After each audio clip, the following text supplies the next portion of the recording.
పేరుతో ఎన్నిసార్లు విచారణకు పిలిచినా హాజరవుతాము ప్రజాస్వామ్యం మీద గౌరవంతో. కానీ ఈ ప్రభుత్వం తేల్చేది ఏముండదు, ఇదంతా టైంపాస్ వ్యవహారాన్ని కేటీఆర్ విచారణకు బయలుదేరే ముందు మీడియాతో మాట్లాడుతూ ఉన్నారు. అలాగే తన వ్యక్తిత్వ హననానికి పాల్పడినందుకు ఎవరు బాధ్యులు, రేవంత్ రెడ్డి బాధ్యుడా లేకపోతే తొత్తులుగా వ్యవహరిస్తున్న అధికారులు బాధ్యులా అని సిట్ను తనే ఎదురు ప్రశ్నిస్తానన్నారు. ఎందుకంటే ఈ 2 ఏళ్లు నమోదు చేసిన క్యాంపెయినింగ్ ఆధారాలు ఏంటి, అలాగే ఫోన్ ట్యాపింగ్లో నా పేరుందనడానికి ఆధారాలు ఏంటి, ఎందుకు పిలిచారు అనడానికి.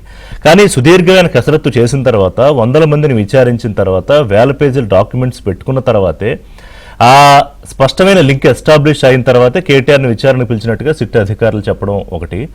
రెండోది ఇవాళ పత్రికల్లో వచ్చింది కానీ మనకు అందుతున్న సమాచారం బట్టి చాలా కీలకమైన ఆధారాలు సిట్ దగ్గర ఉన్నాయి.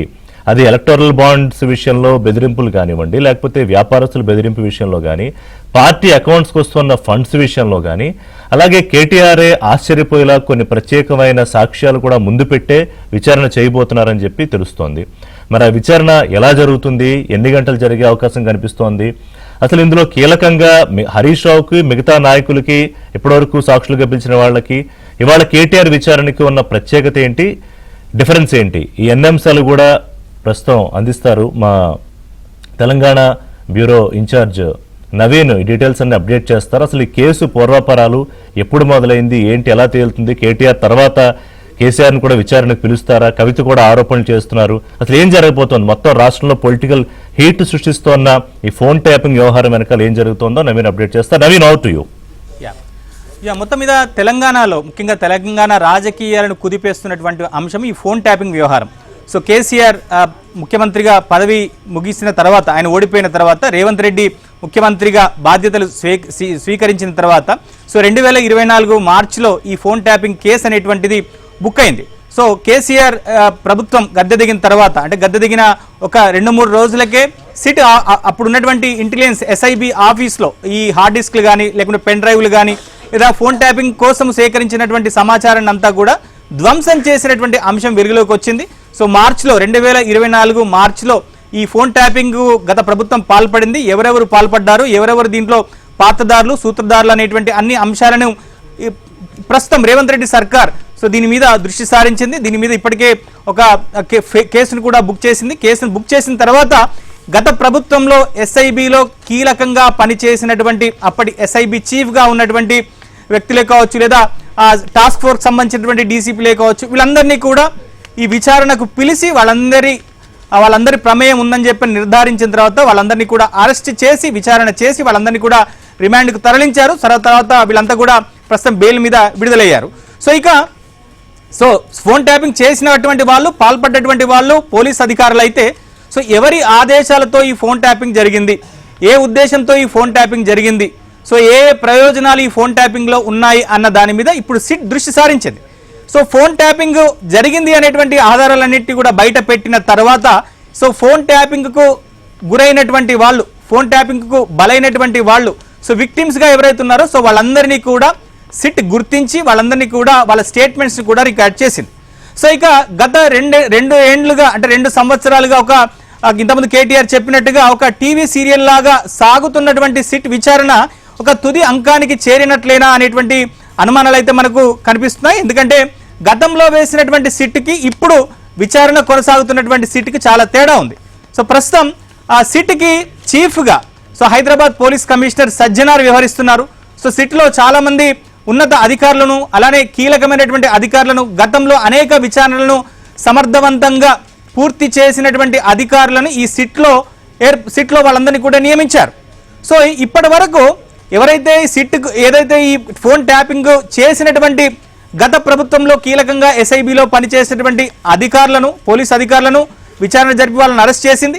సో ఆ తర్వాత ఈ ఫోన్ ట్యాపింగ్కు ఎవరైతే బలయ్యారో, ఎవరైతే ఫోన్ ట్యాపింగ్కు బాధితులుగా ఉన్నారో వాళ్ళందరినీ కూడా వాళ్ళందరి దగ్గర నుంచి కూడా స్టేట్మెంట్లు తీసుకుంది. ఇక అంతిమంగా ఈ ఫోన్ ట్యాపింగ్కు ప్రేరేపించినటువంటి వాళ్ళు, ఫోన్ ట్యాపింగ్కు ఆదేశించినటువంటి వాళ్లను ప్రధానంగా ఇప్పుడు విచారణకు పిలుస్తున్నటువంటి పరిస్థితి కనిపిస్తుంది. మనం చూసాం 3 రోజుల క్రితం మాజీ మంత్రి హరీష్ రావును విచారణకు పిలిచారు. 7.5 గంటల పాటు ఆయనను విచారణ జరిపిన తర్వాత ఇవాళ మళ్ళీ బీఆర్ఎస్ పార్టీ వర్కింగ్ ప్రెసిడెంట్ గత ప్రభుత్వంలో నెంబర్ 2గా పనిచేసినటువంటి కేటీఆర్ను ఇవాళ విచారణకు పిలిచారు. సో ఆ తర్వాత ఈ విచారణ అనేటువంటిది ఎటు దారి తీయబోతుంది, సో ముఖ్యమంత్రి టార్గెట్ గత ప్రభుత్వంలో కీలకంగా నెంబర్ 1గా ముఖ్యమంత్రిగా పనిచేసినటువంటి కేసీఆర్ను కూడా విచారణకు పిలుస్తారా అనేటువంటి అనుమానాలు అయితే మనకు కనిపిస్తున్నాయి. ఖచ్చితంగా కేసీఆర్ను కూడా సిట్ విచారణకు పిలుస్తారనేటువంటి ప్రచారం అయితే జరుగుతుంది. దానికి అనుకూలంగానే ఇప్పుడు జరుగుతున్నటువంటి ఈ సీక్వెన్స్ అంతా కూడా, ఈ విచారణల పర్వం అంతా కూడా చూస్తే మనకు కనిపిస్తుంది. అంటే కేసీఆర్ వయా హరీష్ రావు, కేటీఆర్, సంతోష్ రావు, చివరికి కేసీఆర్. సో ఇక కేసీఆర్ విచారణతో ఈ విచారణ పూర్తయ్యేటువంటి అవకాశాలు అయితే కనిపిస్తున్నాయి. సో సిట్ వద్ద చాలా కీలకమైనటువంటి ఆధారాలు లభ్యమైనట్టుగా మనకు తెలుస్తోంది. ఎందుకంటే 2 ఏళ్లుగా ఒక టీవీ సీరియల్ లాగా విచారణ జరుగుతుందని చెప్పని ఇటు ప్రతిపక్షాలు విమర్శలు చేస్తున్నప్పటికీ కూడా ఒక ముఖ్యమంత్రి స్థాయి వ్యక్తి, అంటే ముఖ్యమంత్రిగా పనిచేసినటువంటి కేసీఆర్ లాంటి వ్యక్తిని ఆయన ఫోన్ ట్యాపింగ్కు పాల్పడ్డాడు లేదా ఫోన్ ట్యాపింగ్కు కింగ్ పిన్ అతనే అనేటువంటి ఆధారాలను రూఢీ చేయాలంటే పూర్తి స్థాయి విచారణ జరిపి అనేక సాంకేతిక ఆధారాలను సేకరించిన తర్వాతనే సో హరీష్ రావును కానీ, కేటీఆర్ని కానీ, కేసీఆర్ని కానీ, సంతోష్ రావును కానీ విచారణకు పిలుస్తారు. సో ఇప్పుడు సిట్ దగ్గర మనం గతంలో కనుక చూస్తే 2023లో ప్రభుత్వం పోగానే అప్పుడు ఎస్ఐబి చీఫ్గా పనిచేసినటువంటి ప్రభాకర్ రావు కావచ్చు, ప్రణీత్ రావు కావచ్చు, అప్పుడు టాస్క్ ఫోర్స్ డీసీపీగా పనిచేసినటువంటి రాధాకిషన్ రావు కావచ్చు, సో వీళ్ళు తిరుపతి అన్నయ్య కావచ్చు, వీళ్ళంతా కూడా ఎస్ఐబి గత ప్రభుత్వంలో ఫోన్ ట్యాపింగ్ చేసి ఆధారాలను సేకరించినటువంటి వాటన్నిటిని కూడా హార్డ్ డిస్క్లను, పెన్ డ్రైవ్లను ధ్వంసం చేశారు. సో వీటిని ఎట్టకేలకు రేవంత్ రెడ్డి సర్కార్ అధికారంలోకి రాగానే ఫోన్ ట్యాపింగ్ జరిగినటువంటి విషయాన్ని వెలుగులోకి తీసుకొచ్చిన తర్వాత వాటన్నిటినీ కూడా డాటానంతా కూడా రికవరీ చేసి ఫోన్ ట్యాపింగ్ ఏ స్థాయిలో జరిగింది, ఎవరెవరిని ఫోన్ ట్యాపింగ్ చేశారు, సో ఏ ఆధారాలను వీళ్ళంతా కూడా సేకరించారు, ఈ ఫోన్ ట్యాపింగ్ ద్వారా ఎవరెవరిని బెదిరించారు, సో ఎవరెవరి ప్రయోజనాలు నెరవేరాయి అనేటువంటి అన్ని పూర్తి స్థాయి ఆధారాలను సేకరించిన తర్వాత ఇప్పుడు ఒక తుది విచారణ జరుగుతున్నట్టుగానే మనం చెప్పుకోవచ్చు. ఇది ప్రభుత్వం నుంచి పోలీసుల నుంచి వస్తున్నటువంటి వాదన. ఇక ప్రతిపక్షాలు చేస్తున్నాయి, ముఖ్యంగా బీఆర్ఎస్ పార్టీ, ముఖ్యంగా కేటీఆర్ కొద్దిసేపటి క్రితం జూబ్లీహిల్స్లో సిట్ విచారణకు వెళ్తూ అనేక కామెంట్స్ చేశారు. సో సిట్ లేదు, ఏమీ లేదు, ఇది ఒక లొట్ట పీస్ కేసు అని చెప్పేసి కేటీఆర్ చెప్తున్నారు. సో తమ ప్రభుత్వం ఎక్కడ కూడా తాము ఏదైతే ప్రభుత్వ పెద్దలుగా ఉన్నటువంటి వాళ్ళు ఎవరు కూడా ఫోన్ ట్యాపింగ్ చేయమని చెప్పని అధికారులను ఆదేశించాం.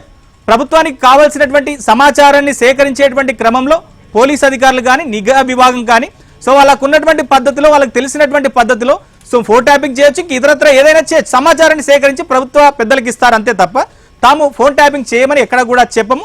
ఇది ఫోన్ ట్యాపింగ్ విషయంలో కానీ ఇంకా మరే కేసుల విషయంలో కానీ తమను ఎన్నిసార్లు విచారణకు పిలిచినా కానీ తాము హాజరవుతామని చెప్పేసి కేటీఆర్ చెప్పారు. మొన్న హరీష్ రావు కూడా అదే మాట చెప్పారు, గతంలో కేసీఆర్ కూడా అదే మాట చెప్పారు.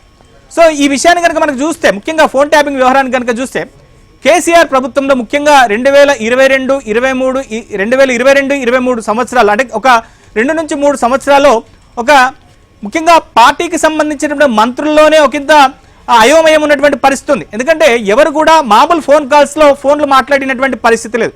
సో ప్రతి ఒక్కరు కూడా ఇంటర్నెట్ కాల్స్ మాట్లాడేవారు. ఎందుకంటే ఫోన్ ట్యాపింగ్ జరుగుతుందనేటువంటి విషయం ఆ పార్టీలో అందరికీ తెలుసు.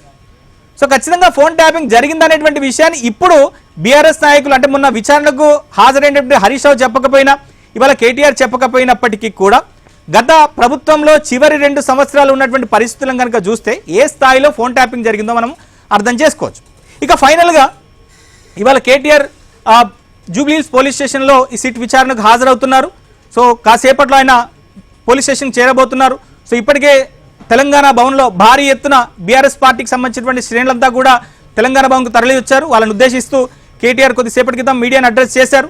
సో అక్కడి నుంచి ఆయన పెద్ద కాన్వాయ్తో ఆ పార్టీకి సంబంధించినటువంటి నాయకులతో కలిసి ఆయన జూబ్లీహిల్స్ పోలీస్ స్టేషన్కు బయలుదేరారు. కాసేపట్లో 11 గంటల సమయానికి ఆయన సిట్ కార్యాలయానికి చేరుకుంటారు. సో మొన్న హరీష్ రావుని ఏ రకంగా అయితే విచారణ జరిపారో, సో ఇవాళ కూడా కేటీఆర్ని దాదాపుగా సాయంత్రం 7:30-8 గంటల వరకు కూడా విచారణ జరిపేటువంటి అవకాశాలు అయితే కనిపిస్తాయి. సో ప్రధానంగా కేటీఆర్ విషయంలో ఈ ఫోన్ ట్యాపింగ్కు సంబంధించి ఎప్పుడైతే ఫోన్ ట్యాపింగ్ అంశం వెలుగులోకి వచ్చిందో, సో అప్పటి నుంచి కూడా కేటీఆర్ చుట్టూ అనేక అనుమానాలు కూడా కేటీఆర్ చుట్టూ తిరుగుతున్నాయి. సో ఫోన్ ట్యాపింగ్కు కేసీఆర్ ఎంత ప్రధాన కింగ్ పిన్నో అలానే కేటీఆర్ కూడా అదే స్థాయిలో